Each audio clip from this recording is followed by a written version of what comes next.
ایسے ہی ایک ذہن والا گیا ایک عالم کے پاس، وہ کہنے لگا کہ تم کہتے ہو اللہ تعالیٰ موجود ہیں، موجود ہے تو نظر ہے، نظر نہیں آ رہے، لہذا اس نے اپنا قاعدہ کلیہ بنا لیا، جو چیز نظر نہیں آتی وہ موجود نہیں ہے۔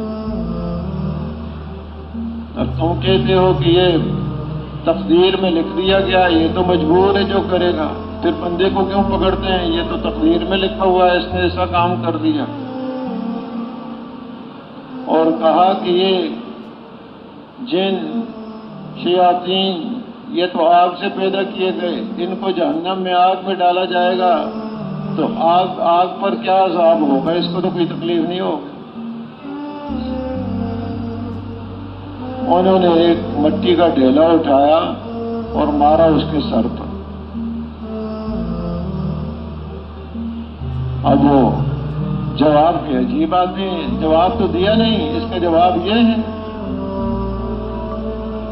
چلا گیا عدالت میں قاضی کے پاس کہ یہ ہوا۔ قاضی نے بلایا ان کو کہ آپ کو جواب دینا چاہیے تھا، جواب نہیں دے سکتے تو مارا کیوں ہے اس کو؟ تو ہم نے کہا جی میں نے تو جواب دے دیا ہے، کہ اس سے پوچھو اس کا کیا سوال تھا؟ کہ اس نے پہلا سوال کیا اللہ تعالیٰ نظر نہیں آتے، تو کہتا ہے نعوذ باللہ اللہ تعالیٰ نہیں ہے۔ اب یہ جو کہہ رہا مجھے درد ہو رہا ہے تو ذرا دکھا دے درد کہاں ہو رہا ہے، کہ نظر آئے گا کہ نہیں آئے گا؟ تو میں نے اس کے سوال کا جواب دے دیا۔ دوسرا کہتا ہے تو تقدیر میں ہی لکھا ہوا تھا، لہذا بندے کو پھر سزا کیوں ہے؟ تو کہا میں نے اس کو مارا ہے تو وہ تو تقدیر میں لکھا ہوا تھا، میں نے مارنا تھا اس کو، اب مجھے کیوں پکڑتے ہو، مجھے کیوں بلایا ہے؟ وہ تو لکھا ہوا تھا ایسے مارنا ہی تھا اس کو۔ تو تقدیر میں لکھا ہوا ہے، اور اللہ نے کچھ اس بندے کو اختیار دیا ہے کہ اپنے اختیار کو یہ کیسے استعمال کرے گا، وہ اللہ کا علم ازلی، اللہ کو پہلے سے معلوم تھا کہ 1,00,000 سال بعد پیدا ہونے والا انسان یہ اپنے اختیار کو صحیح استعمال کرے گا یا غلط استعمال کرے گا۔ اللہ نے وہ ایسے لکھ دیا کہ غلط استعمال کیا ہے، دونوں اختیار دیے تھے اس کو۔ اس ہاتھ کو یتیم بچے کے سر پر پھیرے، اللہ کو راضی کرنے کے لیے اس کو ثواب ملے گا، اس ہاتھ سے یتیم بچے کو تھپڑ مارے، اب پکڑو گی، اختیار دونوں دیے ہوں اللہ نے، یہ استعمال کیسے کرے گا؟ تو کہا اس کا بھی جواب دے دیا میں نے کہ مجھے پھر اور کیا اس سے پوچھو تیسرا سوال اس کا کیا تھا؟ کہا جی وہ تو آگ سے پیدا ہوئے تو آگ والوں کو آگ سے سزا کیسے جہنم میں ڈال کر دی جائے گی؟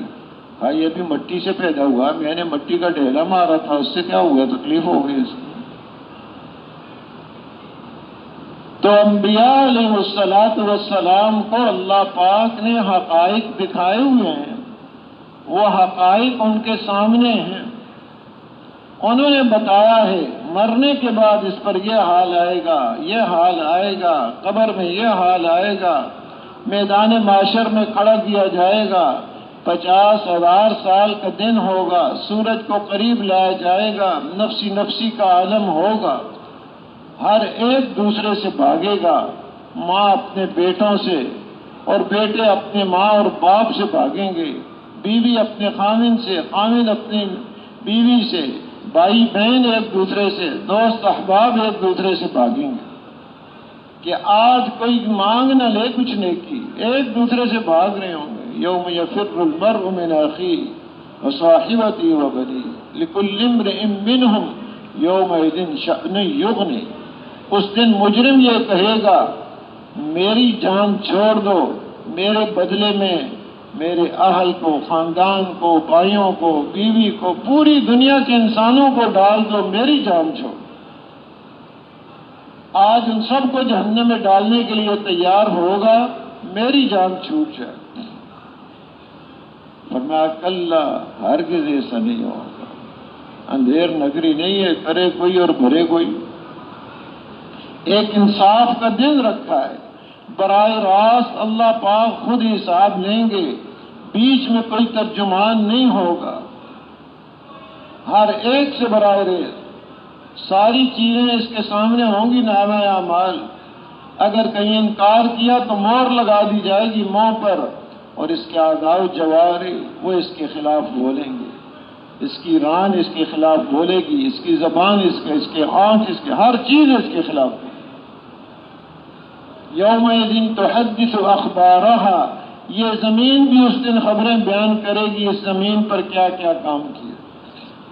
اچھے کام کیے وہ بیان کرے گی، برے اعمال کیے وہ کام کریں گے.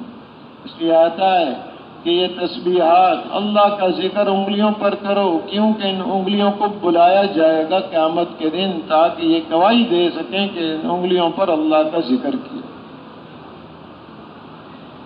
تو یہ ایک دن اس کے سامنے آنے والا ہے، وہاں کے حالات اور موت سے پہلے کے حالات، ان سارے حالات کی درستگی، کامیابی، ان تمام حالات کی کامیابی کو اللہ نے دین کے ساتھ جوڑ اور کسی چیز کے ساتھ نہیں جوڑا.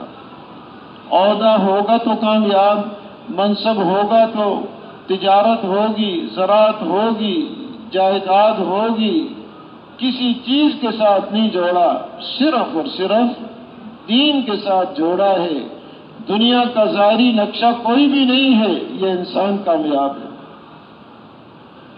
اللہ پاک نے قرآن پاک میں ان لوگوں کے قصے بیان کیے ہیں جن کے پاس یہ ظاہری نقشے تھے، تجارت تھی بین الاقوامی درجے کی، ملکوں میں تجارت چل رہی ہے، اور بڑی کھیتیاں اور باغات تھے ان کے پاس، بڑے ڈیم تھے، پانی کے بڑے انتظامات تھے ان کے پاس، جسمانی قوت ان کو بہت ملی ہوئی ہے. کھجور کا درخت ہاتھ سے پکڑ کے جڑوں سے اکاڑ دیتے، اور کثرت ان کے پاس بہت ہے کہ ہم بڑے زیادہ ہیں، کثرت پر فخر ہے. یہ طاقتیں ان پر تھیں ان کے پاس. سب کے قصے اللہ پاک نے بیان کر دیے. جب انہوں نے اپنے نبی علیہ السلام کی بات کو نہیں مانا، اللہ پاک نے یہاں پر تباہ و برباد کر دیا، اور آخرت میں بھی تباہ. حکومت تھی، مال تھا، تباہ و برباد کر دیا. تو انسانیت کو بتا دیا، اور قرآن پاک میں یہ قصے بیان کر دیے. اس لیے کہتے ہیں جہاں اس امت کی اور فضیلتیں ہیں، اللہ کا بڑا کرم ہے اس امت پر. ان میں سے ایک یہ کرم بھی ہے، اس امت کو اللہ پاک نے آخر میں بھیجا. پہلے لوگ سامنے ان کے حالات گزر گئے، قومیں، اس کے سامنے اب کوئی حجت نہیں رہی کہ یہ کہے تجارت میں کامیابی ہے اللہ کا حکم چھوڑ کر. قصہ بیان ہے ان کا. یہ سمجھے کھیتی باڑی اور زراعت اور باغات اور جائیداد میں کامیابی ہے، قصہ ان کا بیان کر دیا. اور یہ سمجھے کہ عہدہ اور منصب حکومت میں کامیابی ہے، ان کے قصے بیان کر دیے. یہ سمجھے مال زیادہ ہوگا، اسباب زیادہ ہوں گے، کامیابی ہے. یہ سارے قصے فرعون کے، قارون کے، نمرود کے، قوم سبا کے، اور نوح علیہ السلام کی قوم کے، شعیب علیہ السلام کی قوم، ان ساری قوموں کے قصے بیان کیے. یہ سارے اسباب ان کے پاس. تو اس امت پر اللہ نے فضل فرمایا کہ خیال کرنا ان اسباب میں نہ پھنس جانا. یہ اسباب کامیابی کی چیز ہوتے تو یہ لوگ کامیاب ہو جاتے. کھول دی بات. تو اس امت پر اللہ نے بڑا فضل کیا، حالات کھول کے رکھ دیے قرآن پاک میں. ان اسباب میں اگر اللہ کا حکم ٹوٹ رہا ہے تو یہی اسباب تباہی اور ہلاکت کا باعث بنے. اصل اللہ کا حکم ہے. اللہ کا حکم پورا ہو گیا، حالات بنا دیے جائیں گے، چاہے ظاہری نقشہ کچھ بھی نہیں. اللہ کا حکم توڑ دیا ہے تو حالات اگر پورا کیا ہے تو حالات بنا دیں گے، ظاہری نقشہ کچھ نہ ہو. اور اللہ کا حکم اگر توڑا ہے، اللہ پاک توڑ کے رکھ دیں گے، چاہے سارے نقشے اور اسباب پاس موجود. تو اصل اللہ کا حکم ہے، دین ہے. یہاں کے حالات ہوں، آخرت کے حالات ہوں، سب میں سرخرو ہو جائے اور کامیاب ہو جائے، اس کے لیے صرف دین ہے. تجارت ہے اور دین ہے، یہ کامیاب ہے، لیکن کامیابی کا ذریعہ تجارت نہیں، دین ہے. کھیتی باڑی ہے اور دین ہے، یہ کامیاب ہے، لیکن کامیابی کا ذریعہ کھیتی باڑی نہیں، بلکہ وہ اوامر جو کھیتی باڑی میں پورے کر رہا ہے اللہ کے، وہ اوامر ہیں کامیابی. ملازمت ہے، عہدہ منصب ہے اور دین ہے، یہ کامیاب ہے، لیکن کامیابی کی وجہ کیا ہے؟ عہدہ منصب نہیں ہے، وہ اوامر ہیں جو اس کے عہدہ منصب اور ملازمت سے متعلق ہیں وہ پورے کر رہا ہے، وہ ہے کامیابی کا ذریعہ. تو یہ چیز کھول دی، کامیابی صرف دین کے اندر ہے، اور دین کو جوڑا ہے ایک محنت کے ساتھ. دین وجود میں آئے گا، زندگیوں میں آئے گا ایک محنت سے. اس دنیا کو دارالاسباب بنایا ہے، کرنے والی ذات اللہ ہی ہیں، ہدایت عطا کرنے والے وہی ہیں، لیکن جیسے اور چیزوں کو اسباب کے ساتھ جوڑا، اس دین کو بھی اسباب کے ساتھ جوڑا. وہ سبب کیا ہے؟ انبیاء علیہ الصلاۃ والسلام کی محنت. محنت وجود میں آئے گی، دین وجود میں آئے گا.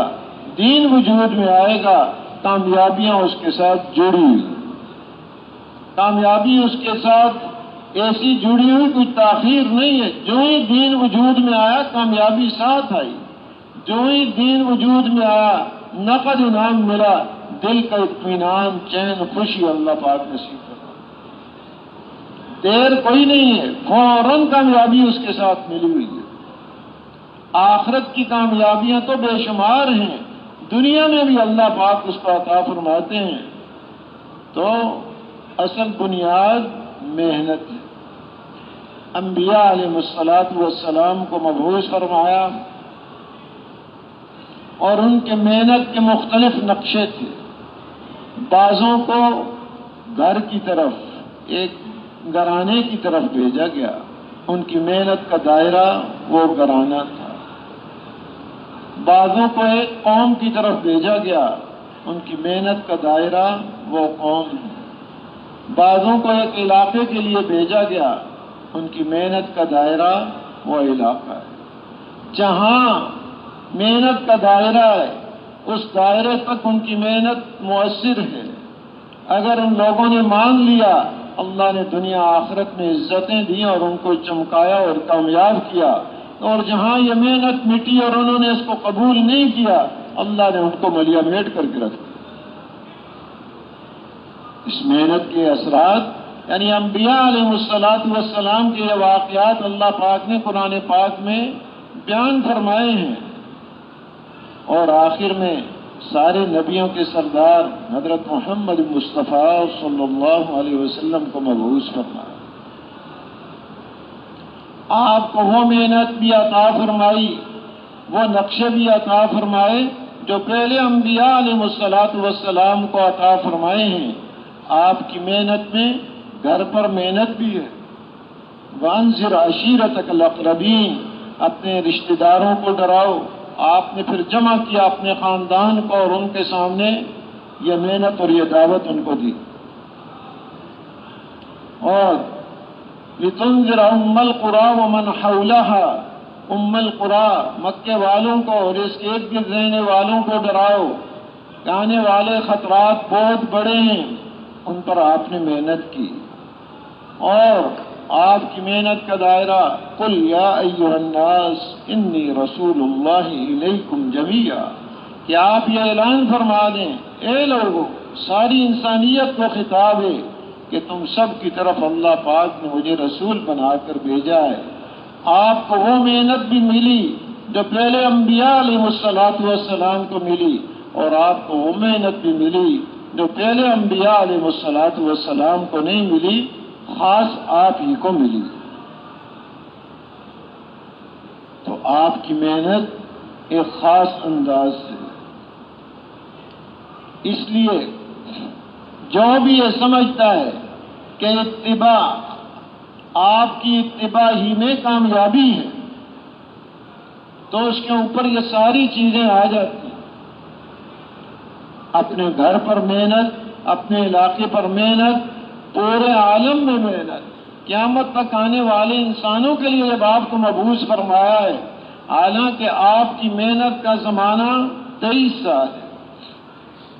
پہلے انبیاء علیہ السلام گزرے ہیں، زمانہ بہت زیادہ ملا، محنت کا میدان چھوٹا ہے۔ نوح علیہ السلام کا زمانہ بہت زیادہ ہے۔ آپ صلی اللہ علیہ وسلم کی محنت کا میدان پورا عالم، ہر قوم کا ہر فرد، ہر مرد، ہر عورت، زندگی کا ہر شعبہ آپ کی محنت کا میدان۔